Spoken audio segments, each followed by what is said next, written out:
8 किस्म के लोग रमजान के रोजे ना रखें तो इन पर कोई गुनाह नहीं है। वो 8 किस्म के लोग कौन से हैं? नंबर 1, बीमार। अगर किसी बंदे को ऐसी बीमारी है कि उसको दिन में कई मर्तबा दवाई खानी पड़ती है, दवाई के बगैर उस बंदे का गुजारा ही नहीं है, और डॉक्टर का भी मशवरा यही है कि रोज़ा ना रखो, अगर वो रोज़ा रखेगा तो उसकी जान जाने का अंदेशा है, तो ऐसे बंदे को रोज़ा माफ़ है। अगर वो रोज़ा ना रखेगा तो गुनाहगार नहीं होगा। बीमारी ऐसी नहीं कि थोड़ा सा सर में दर्द है, पेट में दर्द है, नज़ला है, ज़ुकाम है, खांसी है तो वो रोज़ा छोड़ दे, नहीं, ये बीमारी नहीं। बीमारी ऐसी हो कि अगर वो रोज़ा रखेगा तो सेहत के बहुत ज़्यादा बिगड़ जाने का खौफ हो, तो उस बंदे को रोज़ा माफ़ है। और हाँ, ऐसा बंदा जब दोबारा सेहतमंद होगा तो वो इन रोज़ों की कज़ा करेगा, ये रोज़े दोबारा रखेगा।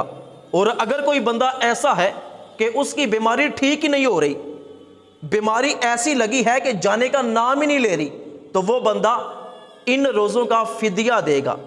और एक रोज़े का फिदिया यह है कि एक मस्कीन को 2 वक्त पेट भर के खाना खिलाना।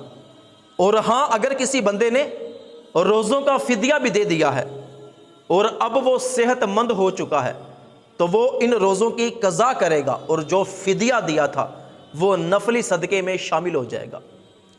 नंबर 2, हामिला औरत। वो औरत जिसके पेट में बच्चा हो और उसको यकीन हो कि अगर मैं रोज़ा रखूंगी तो बच्चे की सेहत खराब होगी या मेरी सेहत खराब होगी। कई मर्तबा ऐसा होता है कि हामिला औरतें दवाई का इस्तेमाल करती हैं, कि कुछ बहनें ऐसी होती हैं कि जिनके पेट में जो बच्चा होता है उस बच्चे को खुराक पूरी नहीं मिल रही होती, तो वो बच्चे की खुराक को पूरा करने के लिए दवाइयों का इस्तेमाल करती हैं।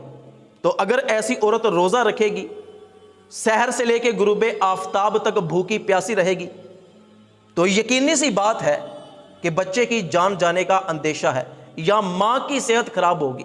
तो ऐसी औरत जो जिस्मानी तौर पे भी कमज़ोर हो और डॉक्टर ने भी यही कहा हो कि रोज़ा नहीं रखना वरना आपकी या आपके बच्चे की सेहत खराब हो सकती है, तो ऐसी हामिला औरत को भी रोज़े की माफ़ी है।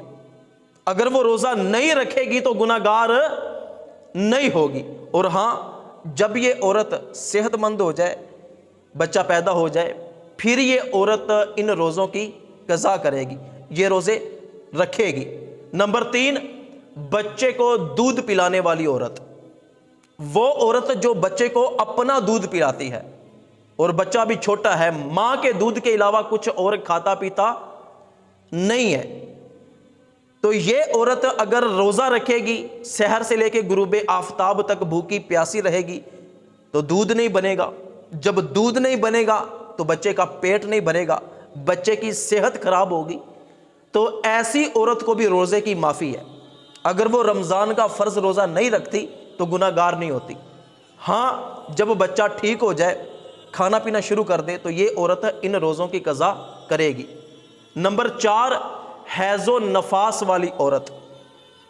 वो औरत जो नापाकी के दिनों से गुजर रही हो, पीरियड्स, या ऐसी औरत कि जिसको बच्चा पैदा हुआ हो और नफास का खून निकलता हो, तो ऐसी औरतों को भी रोज़े की माफ़ी है। जब तक ये औरतें पाक नहीं हो जाती तो ये औरतें रोज़ा नहीं रखेंगी। और हाँ, जब ये पाक हो जाएंगी तो इन रोज़ों की कज़ा करेंगी। नंबर 5, बूढ़ा शख्स, शेख फ़ानी। ऐसा बूढ़ा कि जिस पर बुढ़ापा गालब आ गया हो और वो दिन ब दिन कमज़ोर होता जा रहा है, वो रोज़े नहीं रख सकता, तो ऐसे बूढ़े शख्स को, ऐसे बूढ़े मर्द को, ऐसी बूढ़ी औरत को भी रोज़े की माफ़ी है। अगर वो रोज़ा नहीं रखते तो गुनाहगार नहीं होते।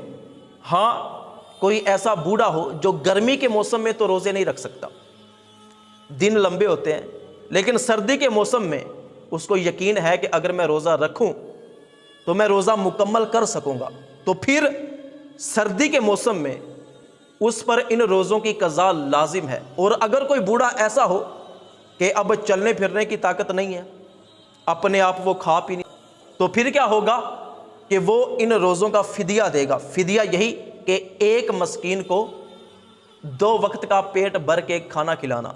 नंबर 6, दीवाना, पागल, वो बंदा जिसका जहनी तवाजुन ठीक नहीं है, वो पाकी नापाकी के मसाइल नहीं जानता, उसको पता ही नहीं है रोज़ा होता क्या है, रोज़े के अहकाम क्या हैं, रोज़े के मसाइल क्या हैं।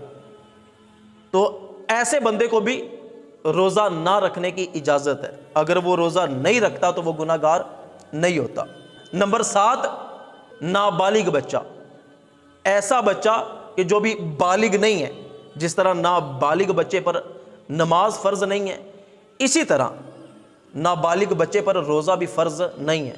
लेकिन अगर नाबालिग बच्चा रोज़ा रख लेता है और वो रोज़े को मुकम्मल भी करता है तो उसका सवाब उसके वालिदैन के नामे अमाल में लिखा जाता है। तो नाबालिग बच्चे पर भी रोज़ा लाजिम नहीं है, अगर वो नहीं रखता तो वो गुनाहगार नहीं होता। नंबर 8, मुसाफिर, कोई ऐसा बंदा कि जिसने बहुत ज़्यादा लंबा सफ़र करना हो, 5 दिन का, 10 दिन का, 12 दिन का, कम से कम 92 किलोमीटर से ज़्यादा मुसाफत तय करनी हो, इसको कहते हैं शरी मुसाफिर। और ये बंदा भी सफ़र के दौरान रोज़ा नहीं रखेगा। तो अगर ये रोज़ा नहीं रखता तो गुनाहगार नहीं होता। लेकिन जब इस बंदे का सफ़र ख़त्म हो जाए तो इन रोज़ों की क़ज़ा उस पर लाजिम आएगी। तो रोज़ा ये फ़र्ज़ है, बिल्कुल इसी तरह जिस तरह नमाज फ़र्ज़ है। अगर कोई बंदा रोज़ा नहीं रखता तो क़यामत के दिन दर्दनाक अज़ाब मिलेगा। और अगर कोई बंदा रमज़ान के रोज़े की फ़र्ज़ियत का इनकार करता है तो वह दायरे इस्लाम से खारिज है। अल्लाह पाक से दुआ है कि अल्लाह पाक हमें माह रमज़ान के सारे रोज़े रखने की तौफ़ीक़ अता फ़रमाए।